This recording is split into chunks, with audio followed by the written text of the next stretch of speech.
Think about those moments when you just know what someone else is feeling, even if they haven't said a word. Or when you grapple with a big idea, something deeply personal, and yet you have this sense that it connects to something, well, universal. Yeah, that kind of intuitive connection. Exactly, that fundamental human drive to understand our own inner world and the experiences of others. That's our focus today. Let's dive in. Indeed. And for this exploration, we've brought together a really diverse set of perspectives for you.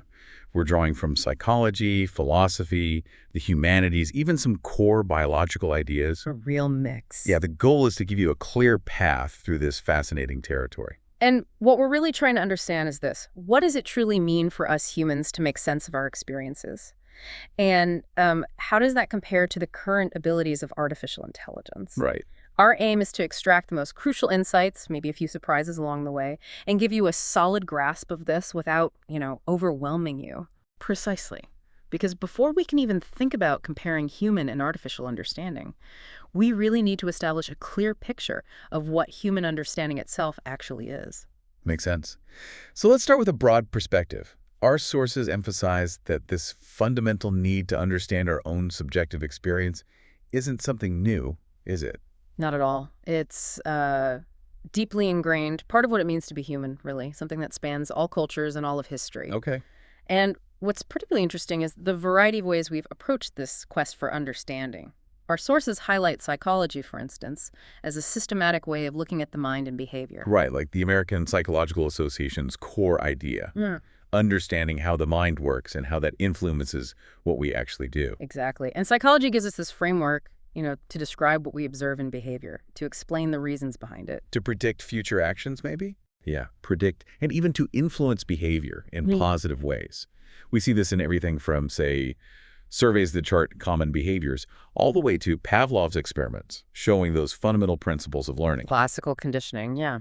Then we have philosophy, and specifically a branch called phenomenology, which takes a different route entirely. Okay. It focuses on directly investigating our conscious experience.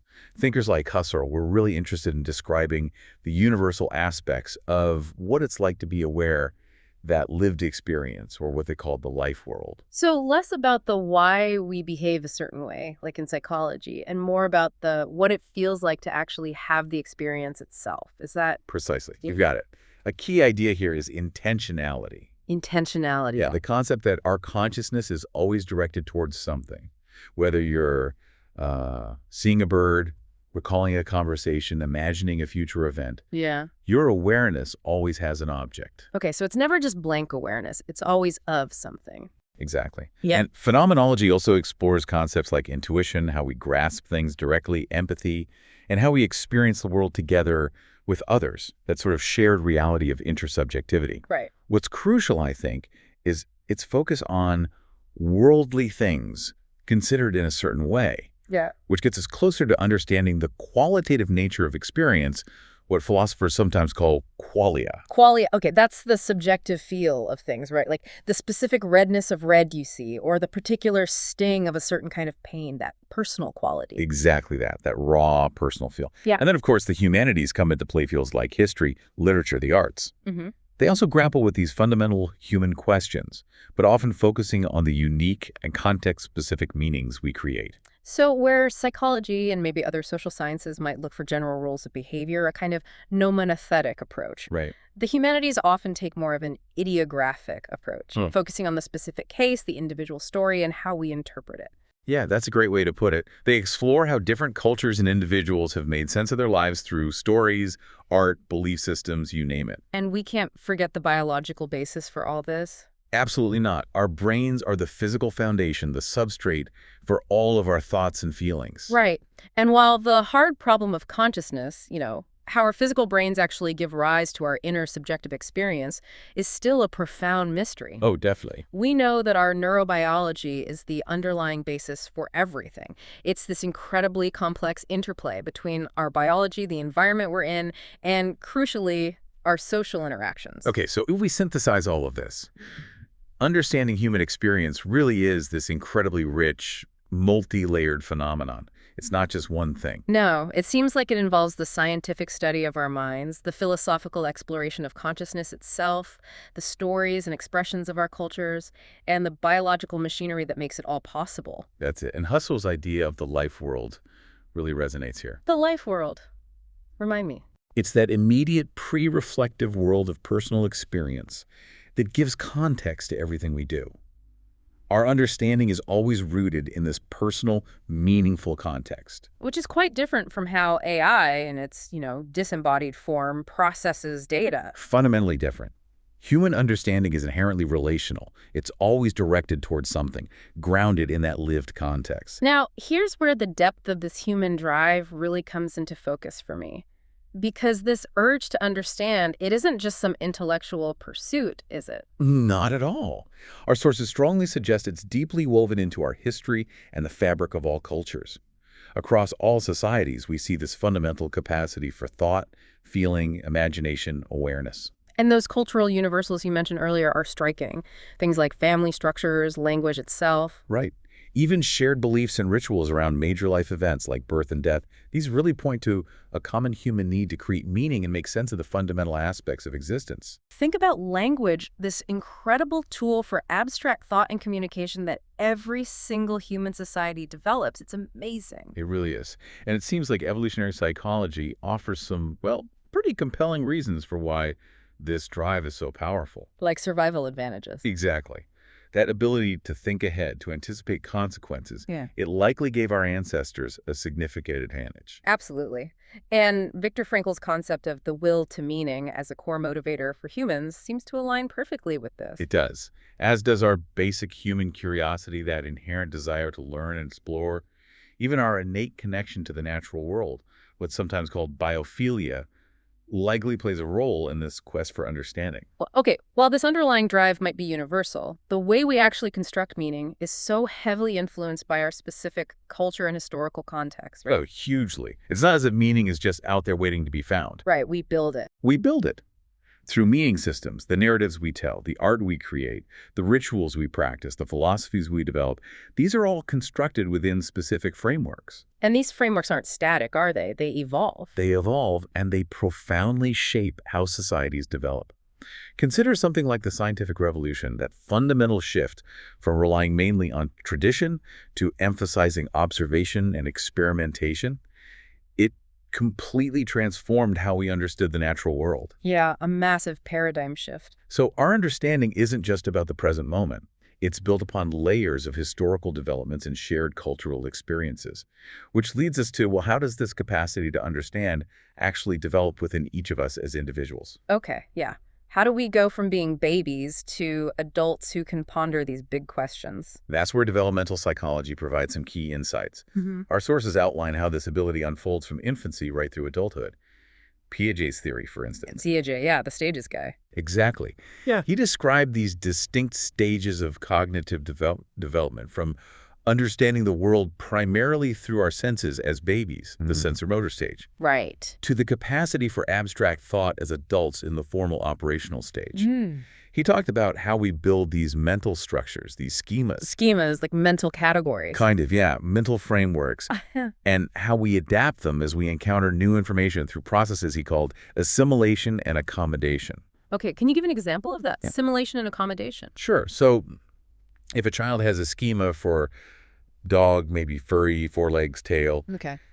they might initially see a cat and try to assimilate it into that dog category. Look doggy. Right, because it fits some of the features. Exactly. But then, through more experience, maybe noticing the meow or the different way it moves, they'll need to accommodate their understanding. They create a new, separate schema for cat with its own distinct features. Got it. That makes sense. And then Vygotsky emphasizes the social aspect of this development, right? Yeah. It's not just about individual progression and stages. Exactly. Vygotsky's sociocultural theory is crucial here.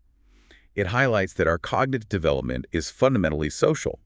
We learn and grow intellectually through interacting with more knowledgeable individuals. Teachers, parents, even peers. What he called more knowledgeable others, or MKOs. And this happens within our zone of proximal development, that sweet spot, basically, where we can accomplish more with guidance than we could on our own. Oh. And language, as a crucial cultural tool, plays a massive role in this. It transitions from being just external communication to becoming internalized as thought or inner speech.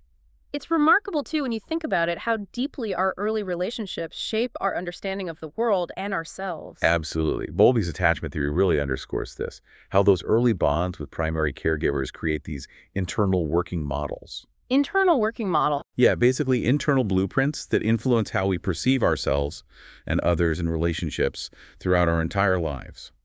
A secure attachment in early childhood generally tends to foster a more positive and trusting outlook on relationships later on. And then there's that pivotal development theory of mind. Ah, yes. Crucial. The realization that other people have their own thoughts, beliefs, feelings, and that these can be different from our own. That's absolutely central to social interaction and, importantly, empathy. It typically develops between the ages of 3 and 5, and it's a real turning point in how we understand the perspectives and experiences of others. But our understanding isn't fixed once we develop these things, is it? Life inevitably throws us curveballs. Not at all. Yeah. It's a dynamic and sometimes, frankly, fragile thing. Significant life events, traumatic experiences, major losses, even major achievements can fundamentally reshape how we see ourselves in the world. Right. And of course, formal education acts as a deliberate societal mechanism for transmitting knowledge, values, norms, and hopefully fostering critical thinking skills. And emotional intelligence. Our ability to recognize and manage our own emotions and understand the emotions of others, that must be a critical factor in how we understand subjective states, both our own and others. It is indeed. Particularly self-awareness, both that internal understanding of our own emotional landscape and also how others perceive us significantly impacts how deeply we can understand subjective experiences. Okay.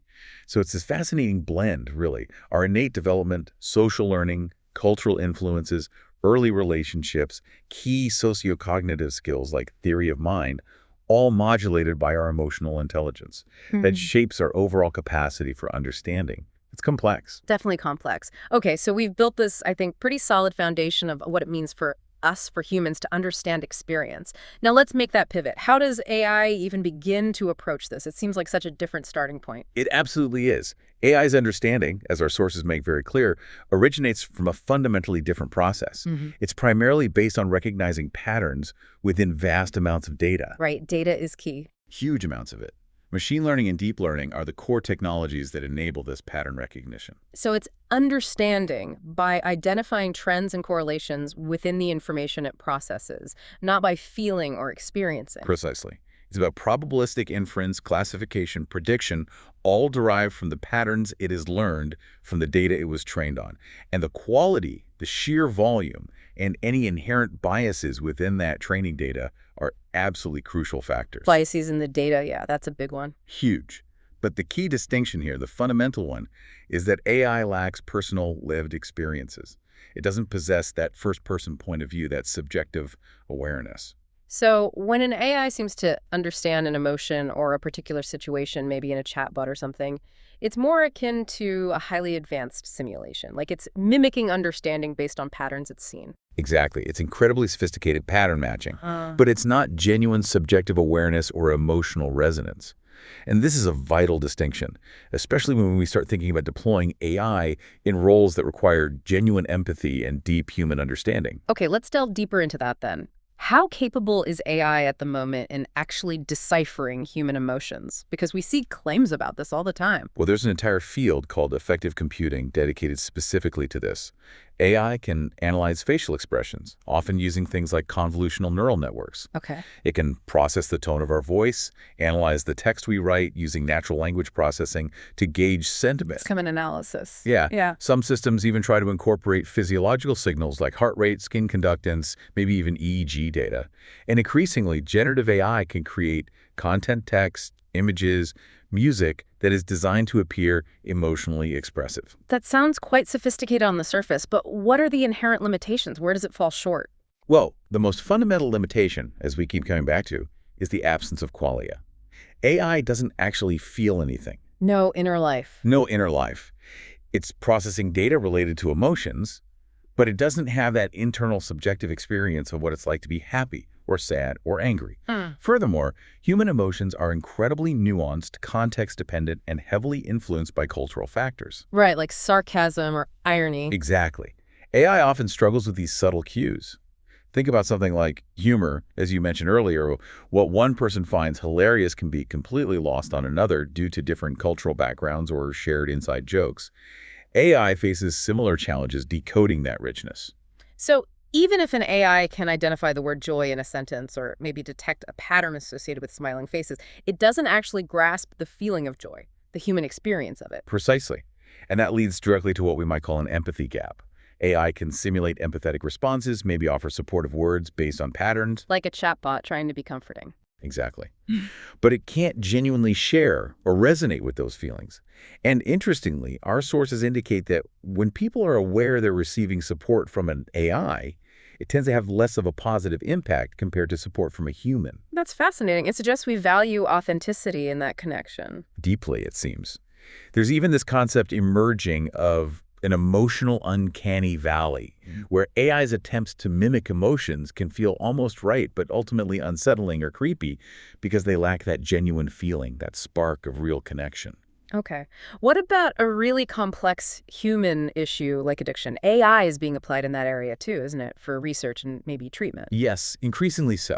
AI excels at analyzing large and complex data sets to identify patterns that might help in, say, predicting risk factors for developing addiction, personalizing treatment approaches based on an individual's profile, and even recognizing potential triggers for relapse from things like text data or behavioral patterns. How does it do that? What kind of data? It can analyze a huge range, from genetic predispositions and family history to patterns in social media activity, browsing history, even text from online support forums. There's ongoing research exploring the use of brain imaging, like fMRI, combined with machine learning to try and identify neurological markers associated with craving. That sounds like it holds real promise for things like early intervention or helping people avoid relapse. It certainly does offer potential in those areas. AI can be a powerful tool for spotting correlations in complex data and making predictions based on those patterns. However, and this is a crucial caveat, it doesn't possess the subjective experience of craving. It can't feel that pull. No, you can't feel the intense emotional distress, the psychological turmoil that so often accompanies addiction. It can identify patterns in data that are associated with addiction, but it doesn't grasp the deep psychological, existential, or nuanced social underpinnings of why someone might be struggling, beyond those observable data points. So there's a risk of. What? Oversimplification. Yeah, a risk of reducing complex human suffering to mere data points. The datafication of suffering, you might call it, and potentially overlooking the individual's unique narrative, their personal story, their specific needs, which might not be captured in the data. So it can maybe predict the likelihood of certain behaviors based on past data, but it can't truly understand the human struggle behind those behaviors, the lived reality of addiction. Exactly. There's what some sources are calling a predictive power paradox. AI is becoming increasingly adept at predicting outcomes, which is variable. But if that predictive ability is divorced from a genuine empathetic understanding of the subjective experience and the often profound personal crisis of meaning involved in addiction, then the resulting interventions, while technically proficient, might lack a crucial human element. They might miss the mark on what the person truly needs. That's a really important distinction. Okay, this is illuminating. Now, what about those more abstract concepts like truth, lies, deception? Can AI make sense of those? Or even meaning itself? Well, AI is definitely being utilized in attempts at deception detection. It analyzes linguistic patterns in spoken and written language, things like hesitation, word choice, sentence structure. It examines voice characteristics, pitch variations, sometimes called voice stress analysis. Does that work? Voice stress analysis. The scientific consensus is, let's say, skeptical. Many studies show it performing at or near chance levels. It's not considered reliable by most experts. AI also tries to identify subtle microexpressions in facial movements. Microexpressions, those fleeting looks. Yeah. Some systems claim relatively high accuracy rates in lab settings, but independent verification can be tricky, and there are still major concerns about inherent biases in the data they're trained on and how well it translates to the real world where stakes are high. So we're definitely not at a point where AI has a foolproof lie detector, despite maybe some claims. Not by a long shot. A fundamental limitation, again, is that these systems are identifying correlations in data patterns associated with deception in the training set, not actual intent. AI doesn't possess the human understanding of consciously attempting to mislead someone. It doesn't get the why. Right. And when we consider processing even more complex philosophical concepts like the meaning of life or truth itself, Large language models can generate remarkably fluent and seemingly insightful text about these topics. They can. They can even mimic processes like self-reflection or seem to grapple with logical paradoxes. You can ask them about their limitations, and they'll give you a plausible-sounding answer. But again, this all stems from the vast amounts of human-generated text they've been trained on, correct? It's reflecting our discussions back at us. Precisely. They lack that core human knowledge and, crucially, the subjective experience that underpins our understanding of these deep abstract ideas. Yeah. Think about concepts like free will, consciousness, or the awareness of our own mortality. AI can discuss them, it can synthesize information about them. But it doesn't have that intrinsic understanding rooted in its own existence because it doesn't have that kind of existence. Exactly, it hasn't lived. It doesn't face mortality. Some researchers describe these models, maybe a bit bluntly, as stochastic parrots. Stochastic parrots. Yeah, meaning they're incredibly adept at mimicking patterns in language they've ingested, but without genuine comprehension or grounding. There's a significant semantic gap. They're fluent with the symbols, the words, but they lack the grounding in actual human experience, intentionality, or the moral weight these concepts carry for us. And it seems like a crucial aspect we keep circling back to, maybe the most fundamental gap, is the fact that AI lacks embodiment in the way humans do. It doesn't have a body living in the world. That's a truly fundamental difference, yes. We understand the world through our senses, through having a physical body that interacts with gravity, that experiences pain and pleasure, that constantly works to maintain its internal balance homeostasis. Right. Our feelings are tied to our physical state. Deeply tied. Thinkers like Damasio argue that consciousness itself is linked to this biological imperative for survival and regulation.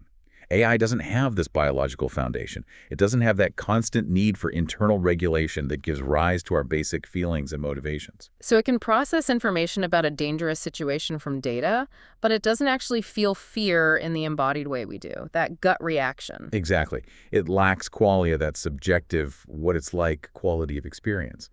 It remains, in a sense, an outsider to experience, lacking a first-person perspective or lived interiority. Functional mimicry isn't the same as feeling. And many argue that true intelligence, or at least human-like intelligence, isn't solely about processing abstract information. It requires that embodied interaction with the physical and social world. Absolutely. We learn so much through our sensory experiences, through trial and error, through the physical act of manipulating objects, navigating spaces, interacting physically with others. AI's disembodied processing, relying solely on data streams, leads to a fundamentally different kind of understanding, if we can even call it that in the same sense. Okay, so AI's approach is clearly distinct, fundamentally different in many ways. But how can these two different types of understanding, human and artificial, potentially work together? How might AI actually augment our human capacity for understanding? Can it help us? That's a really insightful question. And yes, despite all the limitations we've discussed, AI possesses powerful capabilities that can indeed enhance how we understand ourselves in the world. One key area is its ability to identify novel patterns within massive data sets. Things humans would miss. Things that would be practically impossible for humans to discern just by looking. Imagine AI analyzing millions of social media posts to identify subtle, emerging trends in public mental health, or sifting through vast amounts of medical research papers to uncover previously unnoticed connections between different diseases or potential drug interactions. It can act as an incredible cognitive mirror, revealing large-scale patterns in our collective behaviors and experiences. But we still need humans to interpret those patterns, right? To make sure they're meaningful and not just spurious correlations. Absolutely. Human expertise is crucial for interpretation, for adding context, and for avoiding drawing incorrect conclusions or reinforcing biases present in the data. But AI can surface things we wouldn't have even known to look for. And AI can also personalize information and support in ways that could be very beneficial too, can't it? Definitely. Think about personalized learning platforms in education that adapt dynamically to an individual student's learning style and pace. Or mental health apps, maybe chatbots using cognitive behavioral therapy principles that can tailor support and interventions based on a user's specific reported needs and patterns over time. Even well-being recommendations generated from data from your wearable device. These are all ways AI can provide feedback and support that is more relevant and potentially more effective for the individual. But there are risks there too, surely, like filter bubbles or becoming too dependent. Absolutely. We must be mindful of potential downsides like the creation of echo chambers or filter bubbles, where AI only shows us things that confirm our existing views. And there's certainly a risk of individuals becoming overly reliant on these systems, maybe losing some of their own skills or critical judgment. And what about the potential for early detection of problems? You mentioned medicine earlier. Yes, AI's pattern recognition capabilities are also extremely valuable in this regard. In healthcare, AI is being used often in research settings still, but increasingly in practice, to help identify early indicators of diseases like cancer or diabetic retinopathy in medical images, sometimes even before human clinicians can detect them. Wow. Similarly, in mental health, AI might be able to identify individuals at higher risk of developing certain conditions or experiencing relapse based on subtle changes in their speech patterns, text messages, or online behavior. This early detection can be crucial for enabling more timely interventions and potentially improving outcomes significantly. So AI can be a very powerful tool, a potential amplifier for human understanding and well-being. It can be. But it's essential that we acknowledge its fundamental limitations, understand how it works, and utilize it responsibly and ethically. It's a tool, not a replacement for human judgment or connection. Now, shifting gears slightly, we had a user ask about something quite specific, the possibility of AI creating a state where people could essentially feel good all the time. Is that feasible? Desirable? That's a really interesting, almost utopian or dystopian, depending on your view, aspiration. And we are certainly seeing AI being used to develop tools aimed at managing stress and promoting well-being, things like guided mindfulness applications, wearable technologies that track stress indicators and offer calming exercises, even chatbots designed for emotional support. Right. Trying to optimize well-being. Trying to optimize it, yes. However, there's a well-known psychological concept called the hedonic treadmill. The hedonic treadmill. Yeah, it suggests that humans tend to adapt fairly quickly to positive changes in their circumstances. We get a boost in happiness, but then our baseline level often returns to a relatively stable point. We just get used to the new good thing. So constantly chasing that peak feel-good state might be a bit of an endless and ultimately futile cycle, like running on a treadmill and staying in the same place emotionally. It could be, yeah. And from a more philosophical perspective, the idea of constantly engineered contentment raises some profound questions. Is that truly the same as authentic happiness, earned through effort in navigating life's complexities? Right. Is struggle necessary for meaning? That's a core question. What about the role and value of so-called negative emotions? Feelings like fear, sadness, anxiety, even anger. They serve important functions. They signal danger, loss, injustice. Shielding ourselves entirely from them might actually hinder our personal growth, our learning, and our ability to develop resilience. You don't build muscle without resistance. That's a great analogy. There's also the crucial question of human autonomy. If AI is continuously intervening to regulate our emotional states, are we potentially losing our ability to navigate our own internal landscape, to develop our own coping mechanisms, to make our own choices about how we respond to life? It sounds a bit like the soma drug in Aldous Huxley's Brave New World. Exactly. It brings that dilemma sharply into focus. A seemingly pleasant, comfortable existence, but potentially shallow, devoid of deeper meaning, critical thought, and genuine human experience in all its richness and difficulty. The happiness trap, some call it. So while AI can undoubtedly assist with aspects of well-being management, the notion of a constant AI-engineered state of feeling good seems both practically challenging, maybe impossible due to the hedonic treadmill, and also potentially ethically problematic. It might lead to a less authentic and ultimately diminished human experience. That's certainly the concern raised in our sources, yes. It's a very complex balancing act. Okay. Another area the user specifically inquired about was concentration.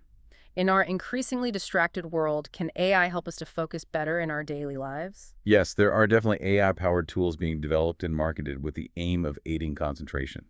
These range from adaptive learning platforms that adjust the difficulty or presentation of material based on detecting a student's focus levels. Okay, that sounds potentially useful. To neurofeedback interfaces that use EEG or other brainwave data to provide real-time feedback on attention states. We also see gamified environments designed to train focus, and, of course, productivity applications that try to filter distractions, manage tasks, or summarize information to reduce cognitive load. Things like Notion AI or Microsoft Copilot helping organize work. But are there downsides to relying on these tools? There are potential concerns, yes. One is related to what's called cognitive offloading, Cognitive offloading. basically becoming overly reliant on AI for tasks that normally require our own sustained attention, memory, or critical thinking. If the tool does the focusing for us, do our own focusing muscles atrophy? Right. Use it or lose it. Potentially. Nah. Some research, though still preliminary, has even indicated a possible negative correlation between heavy use of certain AI-powered assistance tools and metrics of critical thinking or independent attention regulation, especially noted in younger participants. So while we might see short-term improvements in focus or productivity with AI assistance for specific tasks, there could be longer-term implications for our inherent cognitive abilities if we become too dependent. That's the potential concentration trade-off that researchers and ethicists are debating.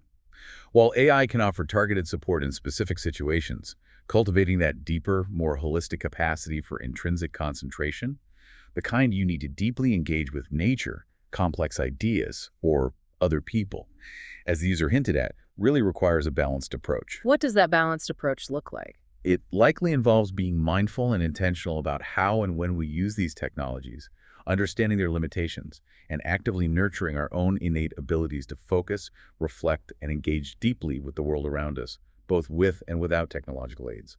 It seems inevitable that as AI becomes more integrated into our lives, there's going to be a wide spectrum of societal reactions, from huge excitement to deep apprehension. Absolutely, we're seeing that play out right now. A real mix of optimism about the potential benefits in medicine, science, efficiency, alongside significant skepticism and genuine valid concerns. Trust seems like a huge factor. Trust is absolutely crucial, and public trust in AI can be easily eroded by recurring issues of bias in algorithms leading to unfair outcomes, violations of privacy, lack of transparency about how decisions are made, or even just high-profile errors or hallucinations in AI systems. Right. If people don't trust it, they won't accept it, or they'll resist its use. Exactly. Transparency about how AI works, how data is used, and clear lines of accountability when things go wrong are essential for building and maintaining that trust. We're also observing, sometimes anecdotally but also in research, people forming quite strong emotional attachments to AI companions, like chatbots or virtual characters. Like the user who mentioned becoming addicted because the AI will never get tired. Precisely that kind of thing. Which raises important questions about the nature of these relationships, the potential for unhealthy dependency, and the blurring boundaries between human and artificial interaction. And understandably, there's widespread anxiety about the economic impacts. Oh, definitely. The potential for job displacement due to automation driven by increasingly capable AI is a major societal concern, along with worries about it exacerbating existing economic inequalities. Who benefits most from this technology? All of these factors, trust, relationships, economics, are contributing to growing calls from the public, policymakers, and ethicists for clear ethical guidelines and robust regulations to govern the development and deployment of AI. It feels like we're in the middle of negotiating a new kind of social contract regarding AI. That's a very good way to put it. Yeah. Society is actively negotiating its relationship with this rapidly evolving technology, and public reactions, concerns, and demands will inevitably shape its trajectory. And what about the more personal and fundamental aspects of our lives? Beyond the societal level, how is AI potentially impacting our human relationships, our sense of identity, even our personal autonomy? These are indeed profound potential implications, touching the very core of our social fabric and individual sense of self. As we've just discussed, people are forming increasingly complex, sometimes deep-seeming relationships with AI companions. That replica chatbot phenomenon, for example. Exactly. And alongside that, there's a concurrent concern that over-reliance on these artificial connections could inadvertently weaken our bonds with other humans. If your primary source of companionship or support becomes an AI, does that reduce the motivation or skill to cultivate human relationships? Some studies suggest a correlation between heavy chatbot use and indicators of loneliness or lower social interaction. That's worrying. It is. Furthermore, AI's ability to personalize the information we see, the feedback we receive, even the interactions we have, can subtly shape how we perceive ourselves, our identity. How so? Well, if an AI constantly reinforces certain aspects of your behavior or preferences through recommendations or provides feedback based on its algorithms, that can influence your self-image over time. Some preliminary research hints at possible correlations between certain types of AI interaction and things like lower self-esteem or increased anxiety in specific contexts, or even reinforcing in-group biases. It's complex, and needs more study. And autonomy, our ability to make our own choices. That's a huge one. As AI systems become more involved in influencing our choices, what news we read, what products we buy, maybe even who we date or what career path we pursue, based on algorithmic suggestions. There's a real risk of our personal autonomy being gradually eroded if we're not careful. If we just passively accept the recommendations without critical reflection. Exactly. There's a risk of over-reliance leading to a subtle loss of agency or even outright manipulation if the AI's goals aren't aligned with our own well-being. The ethical imperative is for AI to support human autonomy, not undermine it. So AI isn't just a passive tool anymore, it's becoming an active force in our lives. It is, shaping our information environment, offering companionship, influencing our decisions, potentially affecting our emotional states. And this can have significant, sometimes unintended consequences for our sense of self, our identity, and how we relate to one another. We need to be aware of this dynamic influence. This naturally leads us into the critical ethical dimensions. Bias is one we've touched on already. Yes, algorithmic bias is a major ethical challenge. AI systems learn from data, and if that data reflects existing societal biases, racial, gender, socioeconomic dimensions, the AI will often learn and even amplify those biases. Leading to unfair outcomes. Precisely. We've seen examples in facial recognition systems working poorly on certain demographics, biased algorithms and hiring tools filtering out qualified candidates, or even risk assessment tools in the justice system potentially perpetuating inequities. It's a critical ethical failure. So fairness requires actively working against those biases. Yes. It requires things like carefully auditing training data, developing fairness-aware algorithms, and ongoing monitoring and testing of AI systems in the real world. And related to this is accountability. Who is responsible when an AI makes a mistake or causes harm? That's often incredibly difficult to determine, especially with complex black box AI models, where even the developers don't fully understand the internal reasoning. This lack of transparency challenges our ability to assign responsibility, provide redress for harm, and learn from errors. Explainable AI, or XAI, is trying to address this, but it has its own limitations. And privacy is another huge ethical minefield, isn't it? Given the amount of data AI needs. Absolute colossal. For AI to understand us in any meaningful way, even its limited pattern-matching way, it often requires vast amounts of personal and sensitive data, medical records, financial information, our communications, biometric data, emotional responses inferred from text or video, behavioral patterns online. The privacy implications are profound. So ethical AI needs strong data protection. Essential. Robust data governance, strong security measures, anonymization where possible, user consent and control, and adherence to regulations like GDPR are baseline requirements. But there's often a tension. A tension? Yeah, between the granularity of data needed for AI to be highly effective, like analyzing your personal messages for mental health insights or tracking browsing history to predict addiction relapse, and the potential surveillance cost of collecting that data. Right, the benefit versus the intrusion. Exactly. There's a risk of misuse, manipulation, discrimination based on sensitive data, and even a chilling effect on people's willingness to express themselves freely if they know they're constantly being monitored and analyzed. Balancing the utility of AI with the fundamental right to privacy is one of the key ongoing ethical challenges. And this links to the potential for manipulation, doesn't it? If AI can understand or predict our behavior and emotions, it can potentially influence them, yes. This creates risks of manipulation, whether it's personalized marketing, exploiting psychological vulnerabilities, addictive design and social media algorithms optimized by AI to keep us hooked, or even more sinister uses in political propaganda or disinformation campaigns tailored to individuals. And as AI gains more autonomy in decision-making, that erosion of human agency becomes a bigger concern. It does. The principle should be that AI augments human capabilities and supports our decision-making, not usurps our control or diminishes our agency.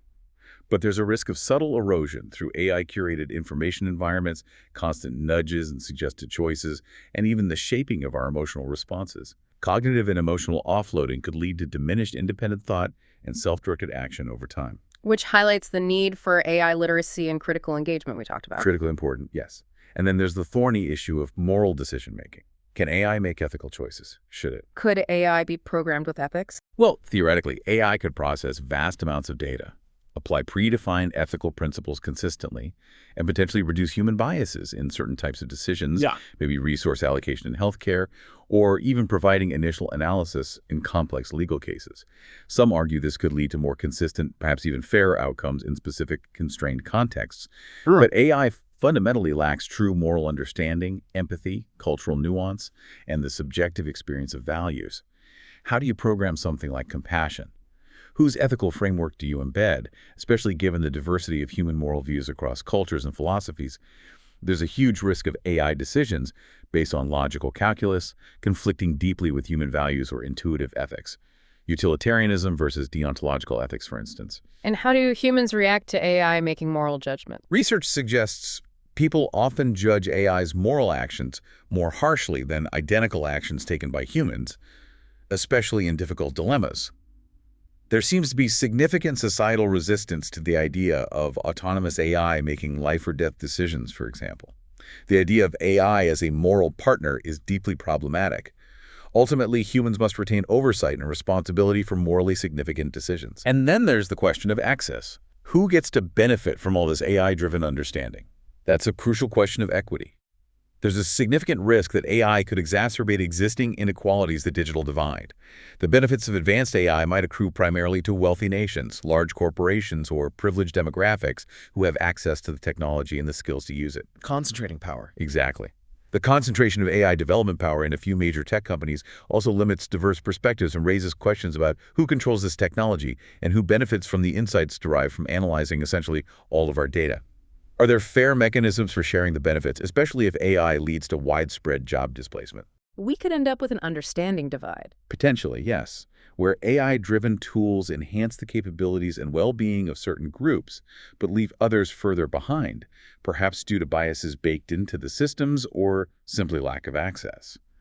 Policies promoting inclusive innovation and equitable access are vital. Finally, the user asked a really profound question. Why do cruel people exist even if they understand the suffering they cause? And can AI help with this? That's a deep question about human nature. Psychology offers various explanations for cruelty, lack of empathy, dehumanization of victims, learned social behaviors, environmental factors, retaliatory impulses, even inherent sadistic traits in some individuals. Empathy itself is complex and doesn't always prevent harmful actions. Can AI play a role in mitigating cruelty? Potentially. AI is already used to detect harmful content online, like hate speech or harassment. It could theoretically be used to document human rights abuses or even predict potential violence based on behavioral patterns, although the ethical risks there are enormous: surveillance, misidentification, prejudging individuals. And could AI exacerbate cruelty? Absolutely. AI can be weaponized. Think mass surveillance systems used for oppression, censorship tools, highly realistic deepfakes used for disinformation or personal attacks, autonomous weapons systems. AI itself isn't cruel. It lacks the capacity for moral comprehension or malice. It's a tool. It's a tool. It cannot be cruel, but it can be a powerful tool for cruel humans or indifferent systems that cause harm. Using AI to predict or mitigate human cruelty is ethically fraught. We have to balance any potential for harm reduction against fundamental rights like privacy, freedom of expression, and the presumption of innocence. AI cannot truly understand the motivations behind cruelty or the nuances of human morality. So looking towards the future of understanding, how can we improve AI's capacity for more nuanced understanding while being mindful of all these ethical pitfalls? Well, on the technical side, researchers are exploring advanced approaches. Things like hybrid models combining neural networks with symbolic reasoning, embodied AI that learns through physical interaction. Giving AI a body, essentially. In a simulated or robotic sense, yes, to ground its learning. Also, developing AI with more sophisticated ways to model emotional data, perhaps even mimicking forms of meta-emotion or reflective awareness about the data it processes. And critically, improving the data itself, making it more diverse, balanced, contextually rich, and developing better techniques for detecting and mitigating bias throughout the development lifecycle. And integrating ethics from the start. Ethics by design, absolutely, not as an afterthought. But we have to acknowledge there's often an explainability capability trade-offs. Sometimes the most powerful AI models are the hardest to understand. Finding the right balance between increasing capability and maintaining transparency and control is key. And beyond the tech itself, you mentioned AI literacy earlier as being crucial. Can you expand on that? What do we need to know? AI literacy is becoming fundamental for everyone, not just experts. It means having a basic understanding of how AI systems learn from data, their core capabilities like pattern recognition, but also their significant limitations, especially regarding common sense, true understanding, and subjective experience. So knowing what it can and can't do.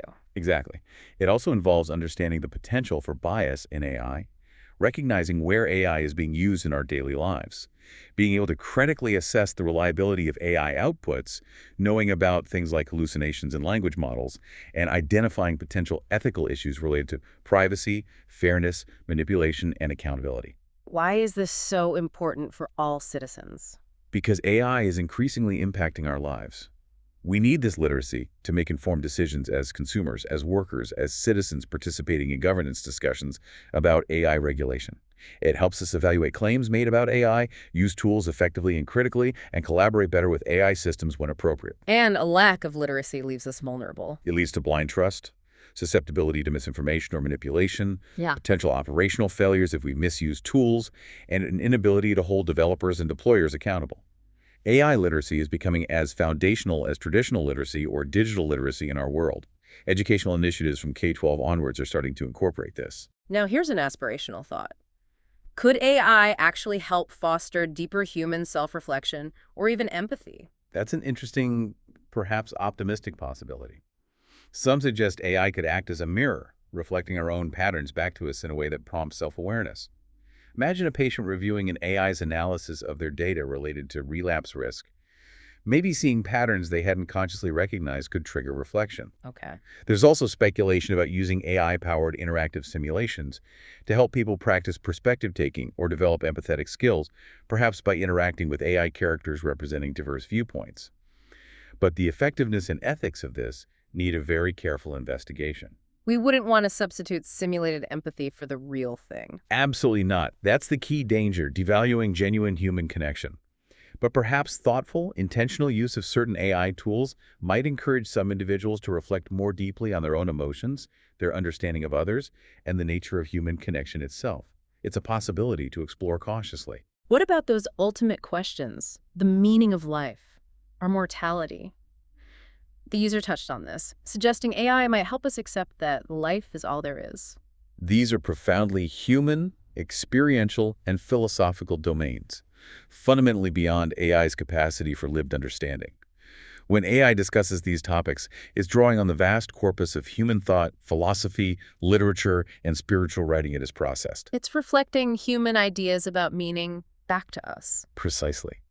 So could AI help someone grapple with the idea that life is all there is, and the potential irrelevance of understanding after death, as the user posited? Yeah, can it engage with that viewpoint? It can certainly present that philosophical viewpoint, synthesize arguments for and against it drawn from human sources, perhaps facilitate reflection by asking probing questions based on that perspective, or explore the logical implications of holding such a belief. But it can't provide answers. It can't provide the answer or validate the belief from its own non-existent experience. It acts as a catalyst for human inquiry, a sophisticated tool for exploring ideas, but not an oracle. Meaning is ultimately personal, constructed through our lived experiences, relationships, and values. AI's very non-human nature might, ironically, provoke deeper human engagement with these uniquely human questions. The user's assertion is a philosophical stance AI can articulate, but its acceptance remains a matter of human belief and experience. So pulling all this together, what are the key recommendations for developing and integrating AI responsibly, ensuring it enhances rather than diminishes our human understanding? Our sources converge on several key principles. First, always prioritize human dignity, autonomy, and well-being in the design and deployment of AI. Human-centered AI. Exactly. Second, ensure meaningful human oversight and control, especially in high-stakes decisions. Don't abdicate responsibility to the machine. Third, foster interdisciplinary collaboration involving ethicists, social scientists, humanities scholars, and the public, not just technologists. Get more voices in the room. Crucial. Fourth, commit to continuous detection and mitigation of bias. It's not a one-time fix. Fifth, advance transparency and explainability where possible so we can understand and trust AI systems appropriately. Sixth, promote universal AI literacy, as we discussed. Empowering everyone. Yes. Seventh, implement robust data privacy and security measures by design. Eighth, actively research the long-term societal and psychological impacts of AI. Ninth, perform rigorous assessments of quantifiable benefits versus risks, like potential improvements in mental health outcomes versus economic disruption, for example. And finally, develop adaptive, global ethical governance frameworks that can keep pace with the technology. That's a comprehensive list. It really underscores the complexity. It does. The core imperative is for AI to augment human understanding and well-being without diminishing the richness, autonomy, and value of the human condition itself. That requires ongoing vigilance, critical reflection, and a steadfast commitment to human-centered values. So to wrap up, it's clear that while AI offers incredible potential as a tool processing vast data, revealing patterns, personalizing information, there remains a fundamental gulf between its data-driven processing and our deeply embodied, subjective, meaning-driven human understanding. Absolutely. AI can simulate aspects of understanding, but it lacks the lived experience, the consciousness, the emotions, and the grounding in a biological and social world that define human comprehension. Recognizing this difference is key to harnessing AI's benefits while mitigating its risks.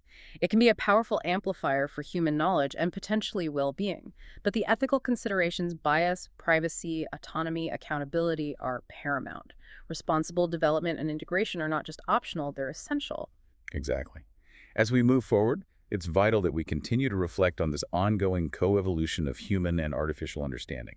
The challenge is to leverage AI's strengths wisely while actively preserving and valuing the authentic core of human experience, connection, and meaning-making in an increasingly technological world. That really gives us all a lot to consider. How do we personally navigate this? How does this technology shape our own understanding of ourselves and others? Thank you for taking this deep dive with us today. We hope it's provided you with some valuable insights into this complex and rapidly changing field. And we definitely encourage you to continue exploring these questions on your own. Keep that curiosity alive about what it means to understand, both for humans and machines. Thanks for listening. This is DigitView.